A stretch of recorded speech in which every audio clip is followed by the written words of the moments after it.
It's story time, folks. We're going to take a look at one of my favourite peculiar gaming stories of all time. So settle down and get ready for a nice little dose of the strange but true. In March 2019, IGN's Brendan Graeber published an article titled "Shadow of War's Nemesis System Took Things Way Too Far." In it, Graeber recounted a bizarre digital ghost tale from the game Middle-earth: Shadow of War.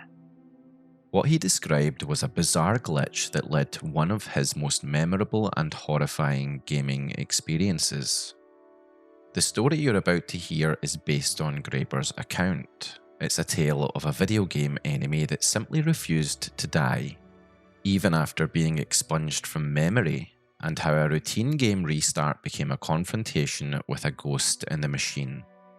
Graeber's opening line sets the stage in perfectly spooky fashion. "I am being hunted by an enemy that refuses to die." In Shadow of War, that's saying something. You play as Talion, the Gravewalker, a character who canonically returns from death, and you face orc foes who themselves sometimes cheat death to come back for revenge. But this was different. This time, it's personal, he wrote. The enemy in question was someone very specific and very important to the story: Bruz the Chopper. Before we delve into Bruz's uncanny return, we need to understand who he is and what the Nemesis system in Shadow of War does. Shadow of War and its predecessor Shadow of Mordor features the groundbreaking Nemesis system, a kind of procedural storytelling engine. Enemy orc captains remember their encounters with you. They bear scars, they recall being defeated or even cheated of death, and they can pursue vendettas. Each player ends up with personalised rivalries. Bruz the Chopper, an Olag High Troll, is one of the game's handcrafted characters integrated into this system. Initially, he's a friend. About halfway through the main story, Bruz appears as a brutish but likeable ally, a comedic, hulking troll who teaches the player how to dominate other orcs and build an army. With a charming Aussie drawl and a penchant for calling you boss, Bruz serves as your right-hand Olog, guiding you in seizing fortresses. However, Bruz's loyalty is relatively short-lived. Not long after he helps you, Bruz betrays you, a scripted twist in his storyline. He craves power, attempting to take over one of your fortresses for himself. Ultimately, you defeat him in a mission, and the game gives you a way to get revenge. You shame Bruz. In Graeber's words, this five-finger brand on his face turns him into a gibbering wreck, a fate worse than death. In the canon of the game, shaming an orc breaks their mind. Indeed, in Graeber's playthrough, he chose to spare Bruz's life but leave him deranged as a message to other enemies. Bruz's story should have effectively ended there, yet even after being shamed and broken, Bruz persisted in surprising ways. Graeber recalls that after the main story missions, Bruz kept ambushing him in the open world, screaming incoherently in rage. Instead of diminishing him, the humiliation only made Bruz stronger. He became a maniac and actually leveled up to the game's level cap of 40. Graeber even suspected that he accidentally killed Bruz at one point during an unexpected attack on his stronghold, only for Bruz to return yet again, now bearing nasty facial scars from that encounter. By the time Graeber finished the game's campaign back in 2017, Bruz was still roaming the lands of Mordor, alive in a technical sense, but utterly insane. Bruz's vengeful arc felt complete yet open-ended, a memorable nemesis lingering in the world as the credits rolled. Now, fast forward to 2019. Graeber decided to reinstall Shadow of War for a fresh experience, aiming to stream the game for friends and mop up some achievements he'd missed. Importantly, he didn't want to continue with his old save file, the one where Bruz was still out there mad and scarred. Instead, he opted for a new game. When he hit new game, the system duly warned him that this action would delete the previous saved data. That meant everything, all progress, all orc captains, all nemesis history, would be wiped clean. Aside, of course, from some account level items like unopened loot boxes. It was a fair trade-off for starting anew. Graeber accepted, fully expecting that Brûz the Chopper, along with every other orc nemesis generated in the last playthrough, would be consigned to the digital void. In other words, Bruz should have been gone for good. Now, what happened next would make for a story that stuck in my mind as one of the eeriest digital hauntings ever documented. Our tale begins proper in the beleaguered human city of Minas Ithil at the very beginning of Shadow of War's campaign. Talion, the player character, is only level 2, essentially just getting through the tutorial and early missions, the air thick with the sounds of battle as low-level orcs lay siege to the city. Graeber was casually roaming around, gathering intel on a few randomly generated orc captains as one does in the early game. Everything seemed normal. He then began crossing a long stone bridge towards a main story objective. Suddenly, Talion froze in his tracks. The game's music changed. He heard the distinctive blare of distant horns. The audio cue that an enemy captain is approaching for an ambush. This alone was odd. Ambushes generally don't happen so early in Act 1. As Graeber noted, it was a bit early to be getting ambushed by orc captains this early in the game. The camera then swung into the dramatic slow pan used whenever a Nemesis enemy makes a surprise entrance. Graeber braced himself, eyes on the screen, wondering which low-level orc from the siege was about to earn a name and try to kill him. The camera finished panning to reveal the towering figure now blocking Talion's path.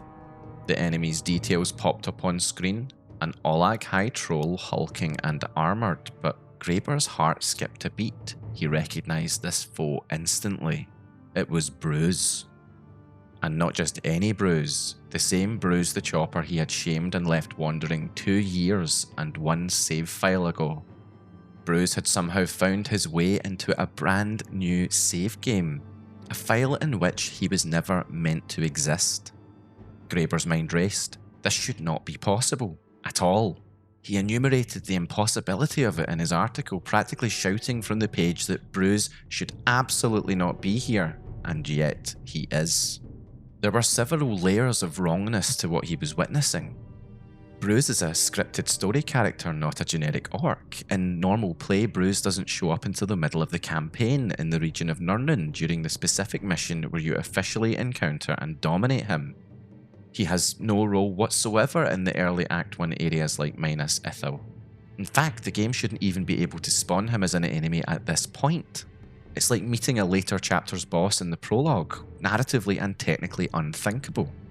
Olag High Trolls, Bruz's race, aren't present at the start of the game. They only begin appearing once the story introduces them later. Yet here was Bruz, a full-blooded troll showing up at the very start of Act 1, far earlier than any Olag should. And then there was the level disparity. Bruz appeared at level 40, the max level he had reached by the end of Graeber's old playthrough. In this new save, Talion was only level 2, and the highest level enemy in Minas Ithil was maybe level 8. A level 40 enemy is completely out of place. It'd be like wandering into a beginner zone and suddenly being attacked by an endgame raid boss. The fact that the level matched exactly with Bruz's former glory was chilling. This was not a random coincidence of the Nemesis system. It was the same Bruz. Graeber likened this situation to something out of science fiction. In some bizarre twist reminiscent of Tron, The Matrix, or Wreck-It Ralph, he wrote, Bruz the Chopper not only found a way to escape from getting deleted, but is now actively pursuing me in my new game like Mr. X from Resident Evil 2. For those unaware, that reference is perfect. Mr. X is a relentless pursuer in the Resident Evil series, an enemy that stalks the player throughout the game. Bruz had now assumed a similar role, an unstoppable revenant stalking Graeber across game boundaries. Seriously, I want you to imagine seeing this yourself. You deleted your save, started fresh, yet here was an enemy that remembered. In the moment, Graeber admitted he felt real fear and adrenaline. He described Bruz's behaviour on that bridge as unnervingly single-minded. Normally, enemy captains in Shadow of War might taunt you with elaborate monologues when they ambush, introducing themselves with florid titles and witty threats. Bruz tried to do the same. You could see the animation start as if he was about to recite one of his signature lines. But no voice came out. Instead of words, Bruz emitted only loud, snarling growls that didn't even match up with his mouth movements. It was as if, in Graeber's vivid analogy, the act of jumping to a new save file had left Bruz a crazed husk of a troll, entirely focused on getting his revenge. The Nemesis system's usual flair for pro wrestling style theatrics was gone. This was a primal, angry apparition. So what did Graeber do? Exactly what any sensible person would. He ran. Obviously, my reaction to this was to run away as fast as I could, he wrote, until Bruz finally gave up the chase. Talion, armed only with beginner gear, stood no chance against a max-level juggernaut. An attempt at survival was the only option. When he'd fled far enough to catch his breath, Graeber opened the game's army menu, which shows the hierarchy of enemy captains in the region. Sure enough, Bruz's portrait was planted smack in the centre of the army screen for -Ithil. This made no logical sense to the game's own UI, which simply labelled Bruz as a story character and advised play quests to interact with this character. But Graeber wasn't even on that quest, it hadn't yet occurred in the timeline. Furthermore, the map marker for Bruz's storyline quest now bizarrely pointed outside the boundaries of the playable map for -Ithil. It's as if Bruz had warped into the game without a tether to any proper mission. Another fun analogy Graeber uses in his article is calling Bruz a medieval turbo, a reference to the film Wreck-It Ralph, where a character goes turbo by invading another video game's world, with chaotic results. Bruz had effectively broken the fourth wall of the save file. By now, Graeber realised this was far more than a one-off glitch, rather more than that, to put it mildly. It was something truly haunting. In his own words, he's become a glitched AI fueled by the distant memory of rage and humiliation, and it scares the crap out of me. Think about that for a second. Distant memory. Bruz wasn't supposed to have any memory in this new game, but it was like he held onto the grudge from the previous playthrough. The humiliation of being shamed, the pain of the old scar, and carried it across the void. Even after escaping the ambush, the game world remained off. Bruz persisted. Anytime Graeber roamed -Ithil, he knew that somewhere out there in the dark an enemy captain was roaming too, one far beyond his current ability to defeat, effectively invincible at that stage. It created a sense of dread rarely felt in power fantasy action games like this.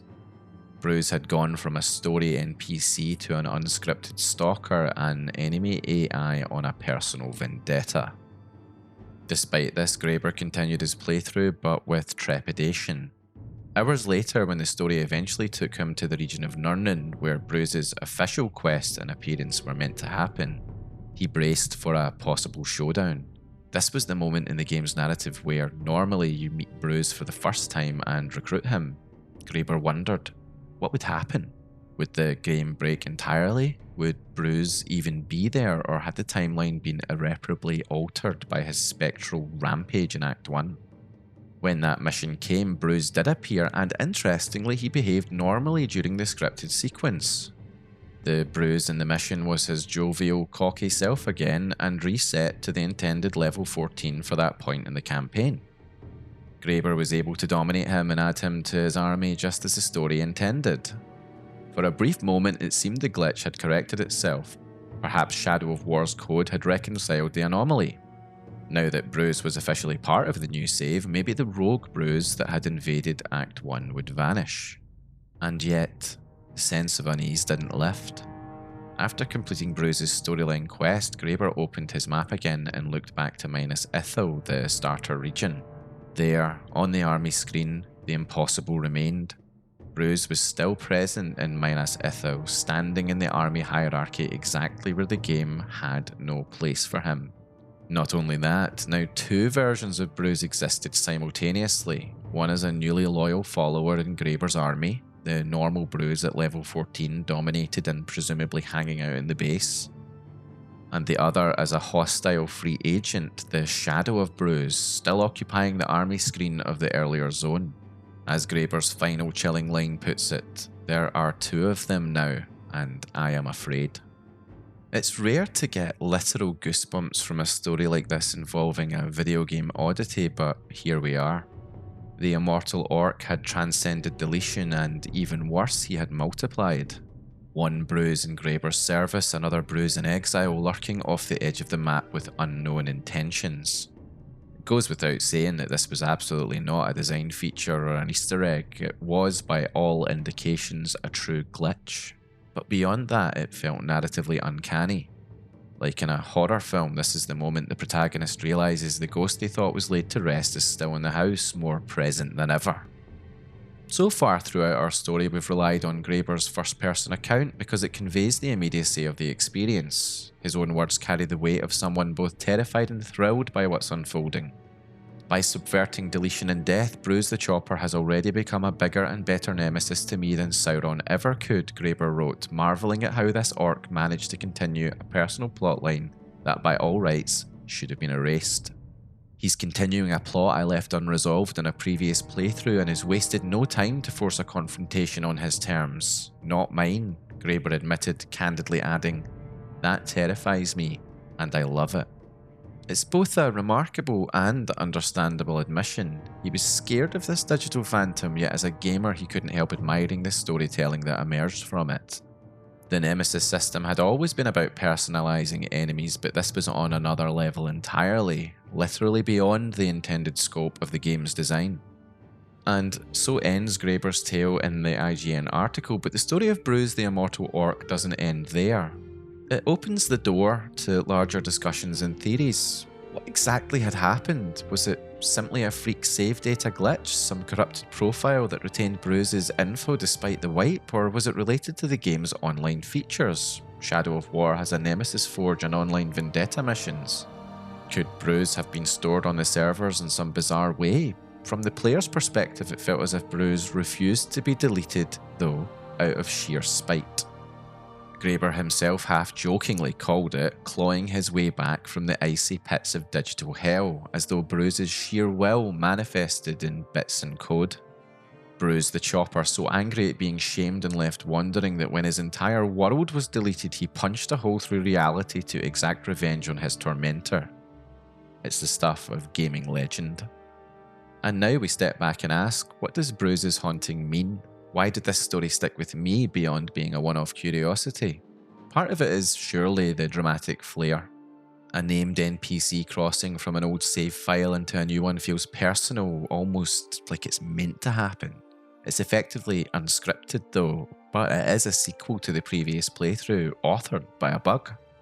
But it also taps into something deeper, the creepy idea that the digital worlds that we enjoy might harbour ghosts, traces of memory that persist when they shouldn't, or algorithms that, like living things, behave in unpredictable ways. Bruz's reappearance is one of the clearest examples of an NPC defying expected code logic, but it's not completely alone. Other gamers have reported anomalies of similar flavour, if not similar scale. Not long after Graeber's story went public, Shadow of War players on forums started swapping tales. One player on Reddit described starting a new save game only to be confronted by a high-level orc named Shaka the Fear Eater popping up at level 45 at the very beginning. An impossible scenario much like Bruz's, enough to make them quit and delete that new save on the spot. Perhaps Shaka was another nemesis that slipped through the cracks of deletion, suggesting that Bruz's case wasn't purely unique happenstance, but a freak glitch that a few others managed to trigger. And going beyond Shadow of War, the history of games is dotted with instances where NPCs or AI routines break the script in ways that feel weirdly sentient. During the development of Oblivion, for example, Bethesda's team experimented with an ambitious Radiant AI system that gave NPCs needs and desires rather than fixed schedules. In early testing, this led to absurd and chaotic outcomes. In fact, I put together an entire video about this subject, which you could take a look at after this one. What this and similar incidents share with the Bruz saga is a sense that something in the game's world remembers or reacts beyond what it should. Ostensibly, it's blurring the line between a predictable program and the unpredictability we associate with living things. The commonality here is the feeling of being personally targeted or observed by the game in an unintended way that feels almost alive. In fact, you could also draw comparisons to games that intentionally play with persistence and meta-memory. For instance, in Undertale, the narrative is designed so that certain characters remember past playthroughs. If you try to reset the game after a particularly cruel ending, the game's antagonist, Flowey, will know what you did before and acknowledge it, breaking the fourth wall. The crucial difference, of course, is in Undertale we expect this, it's part of the story. Bruz's case was not by design. It felt as if the game had accidentally achieved something Undertale did on purpose, an enemy with continuity of memory that should have been wiped. As we analyse Bruz's haunting, it's worth noting the tone of how it's discussed. Graeber's article treats it like a ghost story, a digital revenant. This shows how readily we anthropomorphize these glitches. We speak of Bruz wanting revenge, but technically these are just errors, code carrying over data it shouldn't, or AI routines misprioritizing objectives. But where's the fun in that dry explanation? It certainly doesn't capture the feeling of those moments. The feeling is that of encountering the supernatural in a place where it has no right to be. The hyper-rational world of computer code. That juxtaposition is so intense. Maybe that's why this story particularly resonated with me. It inverted the power dynamic. We usually consider video games to be completely deterministic. The player is the agent and NPCs exist only within the confines of what's been programmed. Delete the file and the world is gone, start anew and it's a blank slate, but here comes Bruz and he upends that. It's like a character stepping off the stage script to improvise or even to harass the author. It tickles that imaginative notion that maybe, just maybe, these game characters have a sliver of life in them that isn't entirely under our control. And finally, let's take a bit of a step back and comment on the wider discourse around AI at the moment. Are digital hauntings like this becoming or going to become more common as games grow more complex? We have AI routines that learn from players, persistent online worlds that remember your choices, cross-game save imports, etc, etc. The more we increase the complexity of games, the more we open cracks wherein these ghosts might slip through. Usually I'm sure they'll be harmless or humorous, but sometimes, as with Bruz, they create a genuine sense of the uncanny. And as much as developers test and patch, the sheer creativity of players and the inexhaustible combination of variables in games means there will always be room for the unexpected. In a way, that's great news. It means games can still surprise us in ways even their creators didn't intend.